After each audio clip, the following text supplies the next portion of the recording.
Hello friends, welcome back to one and only હિત study. હિત સ્ટડીમાં તમારું સ્વાગત છે. 1857ના સંગ્રામમાં નીચેનામાંથી કોનો ટેકો મળ્યો ન હતો?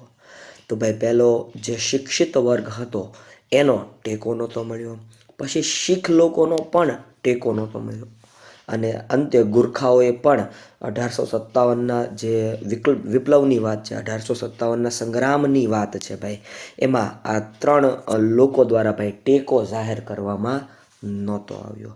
અને મિત્રો, જે કહેવાય ને, રાષ્ટ્રીય નેતાનો અભાવ હતો એ સમયે, એટલા માટે 1857નો જે વિપ્લવ છે ભાઈ, એ થોડોક નિષ્ફળ ગયો હતો.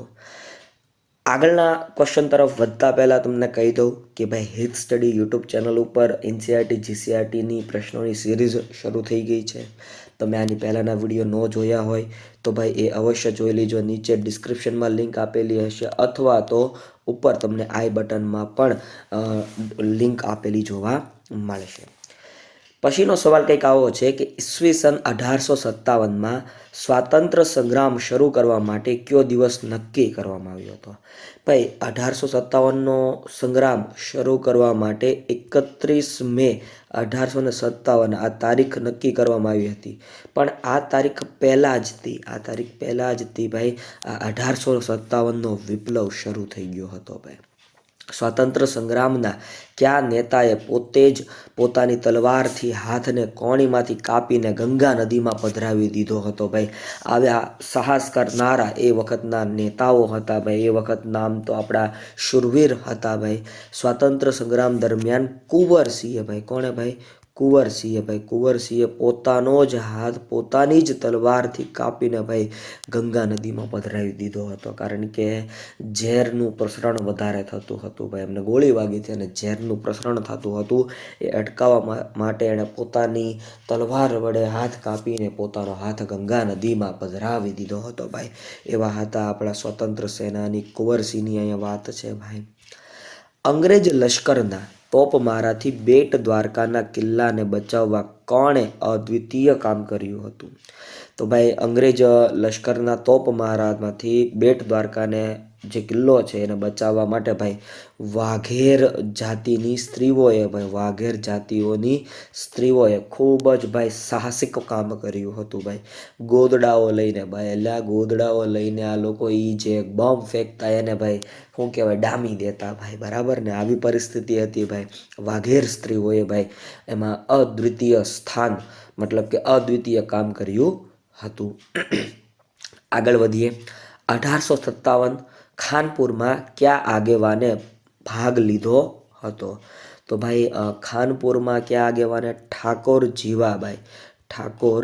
જીવાભાઈ દ્વારા ભાઈ 1857નો ખાનપુરથી ભાઈ, ક્યાંથી? ખાનપુરથી ભાઈ આગેવાની કરવાનો યશ એમના ફાળે જાય છે. 1857 ભારતનો પ્રથમ સ્વાતંત્ર્ય સંગ્રામ નામનું પુસ્તક કોણે લખ્યું?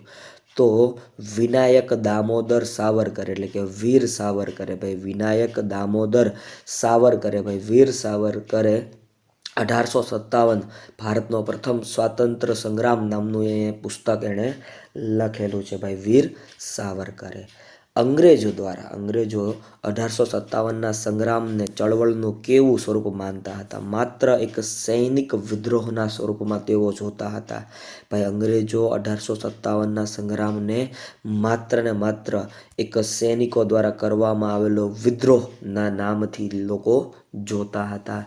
ઇંગ્લેન્ડના રાજપુરુષ ડિઝરાયલી 1857ના સંગ્રામને ચળવળનું કેવું સ્વરૂપ માનતા હતા? તો રાજકીય અને ધાર્મિક વિદ્રોહના નામથી તેઓ એને એક સંબોધન કરતા હતા, માનતા હતા ભાઈ. કોણે 1857ના સંગ્રામને ભારતનો પ્રથમ સ્વાતંત્ર્ય સંગ્રામ ગણાવ્યો હતો? તો વિનાયક દામોદર સાવરકર અને પટ્ટાભી સીતારામૈયા, બરોબર? વિનાયક દામોદર સાવરકર અને પટ્ટાભી સીતારામૈયાએ 1857ના સંગ્રામને ભારતનો પ્રથમ સ્વાતંત્ર્ય સંગ્રામ તરીકે ભાઈ ગણાવ્યો હતો.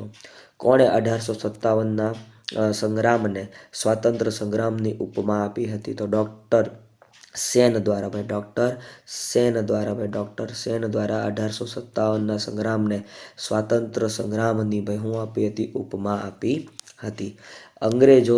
અંગ્રેજ સમયના શહેરો, ગૃહ ઉદ્યોગો અને ખાલી ઉદ્યોગોની ચર્ચા કરવી છે. બ્રિટનના સમ્રાટ ચાર્લ્સ બીજાના લગ્ન પોર્ટુગીઝ રાજકુમારી સાથે થયા ત્યારે પોર્ટુગીઝોએ આ કયો ટાપુ બ્રિટિશ રાજને દહેજમાં આપવામાં આવ્યો હતો? તો ભાઈ મુંબઈનો જે ટાપુ છે ભાઈ, મુંબઈનો જે ટાપુવાળો વિસ્તાર છે, આ ટાપુ હતો પહેલાં હકીકતે, બરાબર. તો આ મુંબઈનો ટાપુ દહેજમાં મળેલો છે. કોને? અંગ્રેજોને દહેજમાં મળેલો છે, બરાબર. યાદ રાખજો ભાઈ. ઈસવીસન 1573માં કયા મુઘલ બાદશાહે સુરત જીત્યું હતું? તો ભાઈ અકબર દ્વારા ઈસવીસન 1573માં ભાઈ 73માં શું જીત્યું હતું ભાઈ? સુરત જીત્યું હતું, એટલે કે ગુજરાત વિજય કર્યો હતો, આમ તો એમ કહી શકાય. પછી એણે બુલંદ દરવાજો બનાવ્યો હતો ફતેહપુર સિકરી ખાતે. તો આવી ઘણી બધી વાતો તમને યાદ હશે.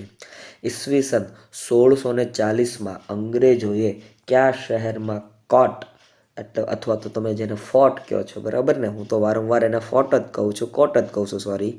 તો ઈસવીસન 1640માં અંગ્રેજોએ કયા શહેરમાં ફોર્ટ સેન્ટ જોર્જની સ્થાપના કરી હતી? તો ફોર્ટ સેન્ટ જોર્જની સ્થાપના મદ્રાસ, ચેન્નાઈ મુકામે કરી હતી. ક્યારે? ઈસવીસન 1640ની વાત છે. કયા વર્ષે અંગ્રેજોએ મરાઠા પાસેથી દિલ્હી જીત્યું હતું? તો ઈસવીસન 1803માં. ઈસવીસન 1803માં ભાઈ અંગ્રેજોએ મરાઠા પાસેથી હું જીતી લીધું ભાઈ? દિલ્હી જીતી લીધું હતું. નવી દિલ્હીનું નિર્માણ અંગ્રેજ કાળમાં કયા પહાડી વિસ્તારમાં શરૂ થયું? તો રાયસીના હિલ, બરાબર. રાયસીન હિલ્સ ખાતે ભાઈ અંગ્રેજોએ આ પહાડી વિસ્તારને કોરીને ભાઈ નવી દિલ્હીનું નિર્માણ કરાવવામાં આવ્યું. કયા વર્ષે અંગ્રેજોએ પોતાની રાજધાની કલકત્તાથી ખસેડીને દિલ્હી લાવ્યા હતા?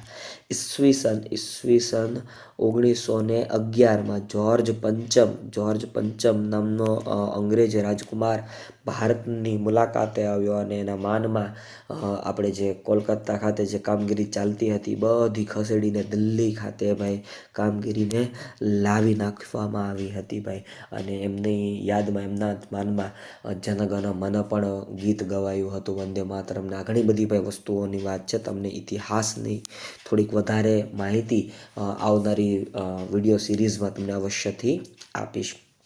કયા અંગ્રેજ અધિકારીઓને નવી દિલ્હીની ડિઝાઇનની કામગીરી સોંપવામાં આવી હતી?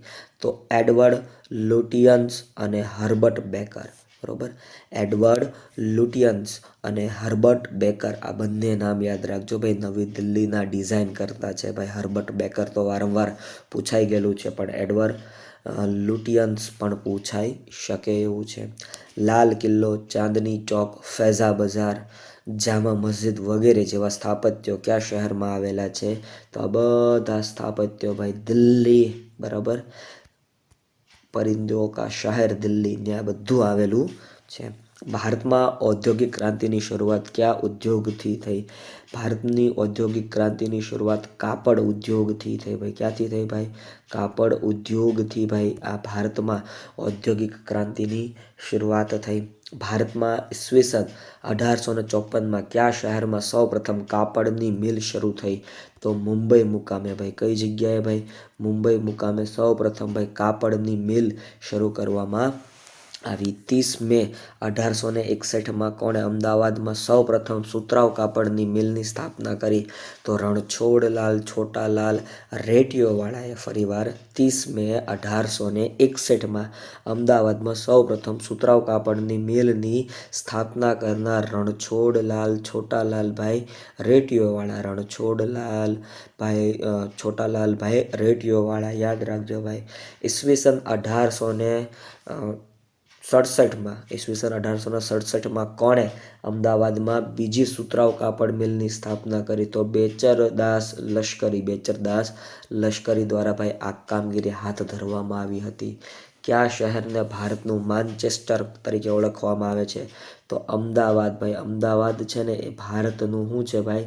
માન્ચેસ્ટર છે ભાઈ. માન્ચેસ્ટર સ્થળનું નામ છે જે કાપડ ઉદ્યોગ માટે ખૂબ જ પ્રખ્યાત છે ભાઈ.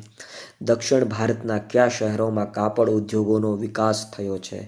તો સોલાપુર અથવા તો મહારાષ્ટ્ર અથવા મદુરાઈ તમિલનાડુમાં ભાઈ.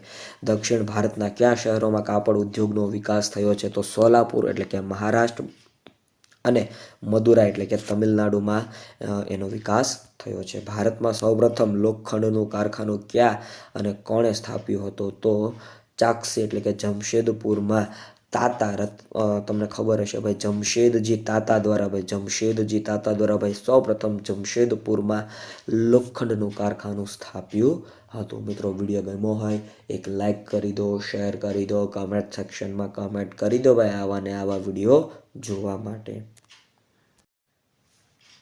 ત્યારબાદના પ્રશ્ન તરફ આગળ વધીએ મિત્રો. તો ભારતીય ધાતુ કલાનો ઉત્તમ નમૂનો, અહીંયા શું કીધું છે ભાઈ કે ભારતીય ધાતુ કલાનો ઉત્તમ નમૂનો એવી આપણી ટીપુ સુલતાનની તલવારમાં કયા સ્ટીલનો ઉપયોગ કરવામાં આવ્યો છે? તો મિત્રો એમાં કાર્બનની અધિક માત્રાવાળું વુડ્સ સ્ટીલ, બરાબર, વુડર સ્ટીલ આવે છે, તમને આપ્યું છે ભાઈ લખીને વુડ્સ સ્ટીલ, બરાબર. તો જે આવું સ્ટીલ છે ભાઈ, બરાબર, એનો ઉપયોગ કરવામાં આવ્યો. કોની તલવારની વાત છે અહીંયા? ટીપુ સુલતાનની તલવારની વાત છે ભાઈ. ટીપુ સુલતાન વિશે તમને ખ્યાલ હશે ભાઈ, ઘણા બધા યુદ્ધોમાં ટીપુ સુલતાનનો ભાઈ ભાગ હતો, હિસ્સો હતો. મતલબ કે અંગ્રેજો સામે એણે ઘણીવાર ટીપુ સુલતાને ભાઈ ટક્કર આપી હતી ભાઈ, બરાબર. તો એની વાત કરી લીધી આપણે. એમાં શું હતું મિત્રો ભાઈ? કાર્બનની અધિક માત્રાવાળું વુડ્સ સ્ટીલ હતું ભાઈ. કાર્બનની અધિક માત્રાવાળું ભાઈ વુડ્સ સ્ટીલ હતું. ભારતમાં રેલવેની શરૂઆત કોણે કરી હતી? તો ડેલહાઉસી દ્વારા ભાઈ રેલવેની શરૂઆત થઈ હતી. એ સાહેબ ક્યારે થઈ હતી? તો 16 એપ્રિલ 1853માં થઈ હતી. 1853માં રેલવેની ભાઈ શરૂઆત થઈ હતી. ઓકે, ફરીવાર તો ભાઈ કહી દઉં છું કે વિડીયો ઘણા બધા બની ચૂક્યા છે એનસીઆરટી જીસીઆરટીના. તમે આની પહેલાંના વિડીયો ન જોયા હોય તો નીચે ડિસ્ક્રિપ્શનમાં લિંક છે, ઉપર આઈ બટનમાં પણ તમને લિંક જોવા મળશે. તો બને ત્યાં સુધી બધા જ વિડીયોને જોઈ લેજો, જેથી કરીને આવનારી પરીક્ષામાં તમે ઝળહળતી સફળતા પ્રાપ્ત કરો ભાઈ. તો ભારતમાં રેલવેની શરૂઆત ક્યાં અને ક્યારે થઈ હતી? તો આપણે વાત કરી ગયા ભાઈ 16 એપ્રિલ 1853. ક્યાંથી ક્યાં સુધી? તો મુંબઈ અને થાણા વચ્ચે થઈ હતી ભાઈ. ક્યાંથી ક્યાં સુધી ભાઈ? મુંબઈ અને થાણા વચ્ચે. શેની શરૂઆત થઈ હતી ભાઈ? તો રેલવેની શરૂઆત થઈ હતી. ભારતમાં આધુનિક ટપાલ પદ્ધતિ કોણે શરૂ કરી હતી? તો ભારતમાં જે આધુનિક પ્રકારની ભાઈ ટપાલ વ્યવસ્થા છે, આધુનિક પ્રકારની ટપાલ વ્યવસ્થાની વાત છે ભાઈ, ટપાલ પદ્ધતિની વાત છે, તો એ કોણે કરી હતી ભાઈ? ડેલહાઉસીએ કરી હતી ભાઈ. મિત્રો અંગ્રેજોએ આ બધી સુવિધાઓ શું કામ વિકસાવી? તો અંગ્રેજોને લાભ થાય ભાઈ, અંગ્રેજોને એક શહેરમાંથી બીજા શહેરમાં વસ્તુઓની હેરફેર કરવી હોય તો સરળતા રહે, અથવા કોઈને માહિતી પહોંચાડવી હોય તો પણ સરળતા રહે. એટલા માટે ભાઈ રેલવે, ટપાલ પદ્ધતિ, બરાબર, જાહેર બાંધકામ વિભાગ ખાતાની રચના, પબ્લિક વર્ક્સ ડિપાર્ટમેન્ટ એની પણ રચના કરવામાં આવી. એટલે આવું બધું ભાઈ કામ કરવામાં આવ્યું હતું. ડેલહાઉસીના સમયમાં કયા બે શહેરો વચ્ચે ઈસવીસન 1853માં તારની શરૂઆત થઈ હતી?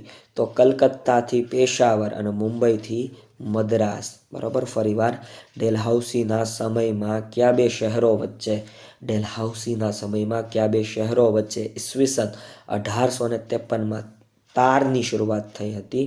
તો કલકત્તાથી પેશાવર અને મુંબઈથી ભાઈ ચેન્નાઈ, બરાબર, મુંબઈથી મદ્રાસ એટલે ચેન્નાઈ ભાઈ. આ બંને શહેરો વચ્ચે શેની ભાઈ? તારની સુવિધાની શરૂઆત થઈ હતી. જોકે આ તારની સુવિધાઓ ભારત સરકાર દ્વારા ભાઈ, ભારત સરકારના પોસ્ટ વિભાગ દ્વારા બંધ કરી દેવામાં આવેલી છે, પણ આ સેવા અસ્તિત્વ ધરાવતી ભાઈ હતી, બરાબર. તમને એ જાણ થાય એટલા માટે આ પ્રશ્ન અમે રજૂ કરેલો છે. પ્રાચીન ભારતમાં વિશ્વવિખ્યાત કઈ 4 વિદ્યાપીઠો આવેલી હતી? તો ભાઈ પ્રાચીન ભારતની વાત કરીએ ને તો ભાઈ તક્ષશિલા વિદ્યાપીઠ, નાલંદા વિદ્યાપીઠ, વલ્લભી વિદ્યાપીઠ અને વિક્રમશિલા વિદ્યાપીઠ, આ 4 ખૂબ જ પ્રખ્યાત, અતિ પ્રખ્યાત કહી શકાય આવી વિદ્યાપીઠો ભારત દેશમાં ભાઈ અસ્તિત્વ ધરાવતી હતી. ભાઈ કઈ કઈ ફરીવાર? તક્ષશિલા, નાલંદા, વલ્લભી અને વિક્રમશિલા. ભારતમાં ઈસવીસન 1789, ભારતમાં ઈસવીસન 1789માં પશ્ચિમી ઢબે શિક્ષણ આપવાની શરૂઆત કોના દ્વારા કરવામાં આવી? તો વિલિયમ કેરે દ્વારા. ભાઈ વિલિયમ કેરે દ્વારા ભાઈ સૌ પ્રથમ પશ્ચિમી ઢબે ભાઈ શું આપવાની? શિક્ષણ આપવાની શરૂઆત કરવામાં આવેલી છે. ભારતમાં ઈસવીસન 1789માં પશ્ચિમી ઢબે શિક્ષણ આપતી સૌપ્રથમ સંસ્થા વિલિયમ કેરે દ્વારા ક્યાં સ્થાપવામાં આવી? તો કોલકાતા પાસે આવેલ શ્રીરામપુરમાં ભાઈ શું સ્થાપવામાં આવી? તો સૌપ્રથમ ભાઈ પશ્ચિમી ઢબે શિક્ષણ આપતી સંસ્થા સ્થાપવામાં આવી. કોના દ્વારા? વિલિયમ કેરે દ્વારા. સાલવારી કઈ છે ભાઈ? સાલવારી છે ઈસવીસન 1789, બરોબર, ઈસવીસન 1789. કયા ધારા અંતર્ગત ભાઈ, કયા ધારા અંતર્ગત ખ્રિસ્તી પાદરીઓને ભારતમાં શિક્ષણ સંસ્થાઓ સ્થાપવાની છૂટ આપવામાં આવી? તો ઈસવીસન 1813માં સનદી ધારાથી, ઈસવીસન 1813માં ભાઈ એક સનદી ધારો આવ્યો હતો અને એ સનદી ધારા અંતર્ગત ભાઈ ખ્રિસ્તી લોકોને પોતાની ધાર્મિક સંસ્થાઓ સ્થાપવાની ભાઈ શું આપવામાં આવી? તો છૂટ આપી દેવામાં આવી. કયા ખ્રિસ્તી પાદરીએ ભારતમાં પાશ્ચાત્ય શિક્ષણ આપતી શાળાઓની શરૂઆત કરી? તો એલેક્ઝાન્ડર ડફ ભાઈ આ ખ્રિસ્તી પાદરી હતા અને જેણે ભારતમાં પાશ્ચાત્ય શિક્ષણ આપતી શાળાઓની શરૂઆત કરી. પાશ્ચાત્ય શિક્ષણ આપતી શાળાઓની શરૂઆત કોણે કરી ભાઈ? એલેક્ઝાન્ડર ડફ નામના પાદરી દ્વારા ભાઈ આ પ્રકારની એક કામગીરી હાથ ધરવામાં આવી હતી. ભારતમાં કયા વર્ષથી અંગ્રેજી કેળવણીનો પ્રારંભ થયો? તો ભાઈ ઈસવીસન 1835થી ભારતમાં કયા વર્ષથી અંગ્રેજી કેળવણીનો પ્રારંભ થયો? તો ઈસવીસન 1835થી ભાઈ આ પ્રકારની કામગીરી હાથ ધરવામાં આવી. ઈસવીસન 1854માં કયા પરિપત્ર દ્વારા ભારતમાં ભારતીય શિક્ષણ પ્રણાલીને બદલે યુરોપિયન શિક્ષણ પ્રણાલી અપનાવવા જણાવ્યું હતું? તો મિત્રો જોઈએ આપણે આ પ્રશ્ન શું કહેવા માગે છે. ઈસવીસન 1854માં એક પરિપત્ર આવ્યો જેમાં ભારતીય શિક્ષણ પ્રણાલીને બદલે યુરોપિયન શિક્ષણ પ્રણાલી અપનાવવાનું જણાવ્યું અને એ હતું વુડના વુડના નીતિપત્રમાં. ખરીતોમાં ભાઈ આ પ્રકારની વાત જોવા મળે છે. કયો પરિપત્ર ભારતમાં ઉચ્ચ શિક્ષણ માટે અને ખાસ કરીને હિન્દના શિક્ષણ માટેનો મેગ્ના કાર્ટા તરીકે ઓળખાય છે? તો ઈસવીસન 1854નો વુડનો નીતિપત્ર અથવા તો વુડનો ખરીતો એ શેનામાં નામથી ઓળખાય છે? તો ભાઈ એ હિન્દના શિક્ષણ માટેનો મેગ્ના કાર્ટા તરીકે ઓળખાય છે. હિન્દના શિક્ષણ માટેનો મેગ્ના કાર્ટા તરીકે એ ઓળખાય છે. ભારતમાં અંગ્રેજી શિક્ષણ શરૂ કરવાનો શ્રેય કોના ફાળે જાય છે? તો વિલિયમ બેન્ટિક. ભારતમાં જે અંગ્રેજી શિક્ષણ પ્રણાલી શરૂ કરવામાં આવી એનો શ્રેય કોના ફાળે જાય છે? વિલિયમ બેન્ટિકના ફાળે જાય છે. કોના ફાળે જાય ભાઈ? વિલિયમ બેન્ટિકના ફાળે જાય છે. ભારતમાં વાત કરીએ તો ઈસવીસન 1882માં પ્રાથમિક અને માધ્યમિક શિક્ષણનો વ્યાપ વધારવા માટે કયા કમિશન દ્વારા શિક્ષણ સ્થાનિક સ્વરાજની સંસ્થાઓને આપવાની ભલામણ કરવામાં આવી હતી? તો ભાઈ જો એવું કીધું છે કે ઈસવીસન 1882માં પ્રાથમિક અને માધ્યમિક શિક્ષણનો વ્યાપ વધારવા માટે હન્ટર કમિશન દ્વારા શિક્ષણ સ્થાનિક સ્વરાજની સંસ્થાઓને આપવાની ભલામણ કરવામાં આવી હતી. ભાઈ સ્થાનિક સ્વરાજની સંસ્થાઓને શિક્ષણની પ્રવૃત્તિઓની કામગીરી સોંપી દેવી આવી ભલામણ કરવામાં આવી હતી. ઈસવીસન 1917માં કયા કમિશન દ્વારા માધ્યમિક કક્ષા સુધીનું શિક્ષણ પ્રાદેશિક કે માતૃભાષામાં અપનાવવું જોઈએ, બરોબર, આવું નક્કી કરવામાં આવ્યું? તો સેન્ડલર કમિશન. કયું કમિશન ભાઈ? સેન્ડલર કમિશન દ્વારા ભાઈ આ પ્રકારની કામગીરી હાથ ધરવામાં આવી હતી. માતૃભાષામાં જ શિક્ષણ આપવું જોઈએ એની વાત હતી. કયા કાયદા દ્વારા પ્રાંતોમાં માધ્યમિક અને પ્રાથમિક શિક્ષણના વિકાસ માટે શિક્ષણનું ખાતું ચૂંટાયેલા પ્રતિનિધિઓને આપવામાં આવ્યું? તો ઈસવીસન 1919ના મોન્ટેગ્યુ ચેમ્સફર્ડ કાયદા અંતર્ગત ભાઈ આ પ્રકારની કામગીરી હાથ ધરવામાં આવી હતી. ઈસવીસન 1912માં કયા ભારતીય દ્વારા ફરજિયાત પ્રાથમિક શિક્ષણનો કાયદો ઘડવાનું સૂચન કર્યું હતું? તો ગોપાલ કૃષ્ણ ગોખલે દ્વારા ભાઈ આ પ્રકારની કામગીરી હાથ ધરવામાં આવી હતી. ફરજિયાત પ્રાથમિક શિક્ષણનો કાયદો ઘડવાનું સૂચન કર્યું હતું. ઈસવીસન 1951ની વસ્તી ગણતરી પ્રમાણે ભારતમાં શિક્ષણનો દર કેટલો હતો? તો 16.6%ની આજુબાજુ હતો. 16.6%ની આજુબાજુ હતો. બ્રિટિશ તાબામાં ભારત કરતાં ભારતના કયા દેશી રજવાડોમાં શિક્ષણનું દર વધુ હતું? તો વડોદરામાં 28% શિક્ષણનું દર હતું, મૈસૂરમાં 35% હતું, કોચીનમાં 35% હતું અને ત્રાવણકોરના 47.8% જેટલું શિક્ષણ હતું. એટલે અંગ્રેજો કરતાં આ દેશી રજવાડોમાં વધારે શૈક્ષણિક માહોલ હતો ભાઈ. ઈસવીસન 1817માં કોના પ્રયાસોથી કોલકાતામાં હિન્દુ કોલેજની સ્થાપના થઈ? તો ડેવિડ હેર અને વૈદ્યનાથ મુખર્જીના પ્રયાસોથી ભાઈ. ડેવિડ હેર અને વૈદ્યનાથ મુખર્જીના પ્રયત્નોથી ભાઈ કોલકાતામાં હિન્દુ કોલેજની સ્થાપના થઈ. ઈસવીસન 1817માં સ્થપાયેલી હિન્દુ કોલેજનું ઈસવીસન 1855માં નામ બદલીને શું રાખવામાં આવ્યું? તો પ્રેસિડેન્સી કોલેજ. શું નામ રાખવામાં આવ્યું ભાઈ? પ્રેસિડેન્સી કોલેજ, જે ક્યાં આવેલી છે? કોલકાતામાં આવેલી છે. ઈસવીસન 1780માં સરકારી કચેરીઓ માટે શિક્ષિત કર્મચારીઓ મેળવવા કોના દ્વારા કોલકાતા મદરેસા એટલે કે મુસ્લિમ કોલેજની પણ સ્થાપના કરવામાં આવી? તો વોરેન હેસ્ટિંગ દ્વારા ભાઈ મુસ્લિમ કોલેજની પણ સ્થાપના કરવામાં આવી. ઈસવીસન 1791માં કોના દ્વારા બનારસ સંસ્કૃત કોલેજની સ્થાપના કરવામાં આવી? તો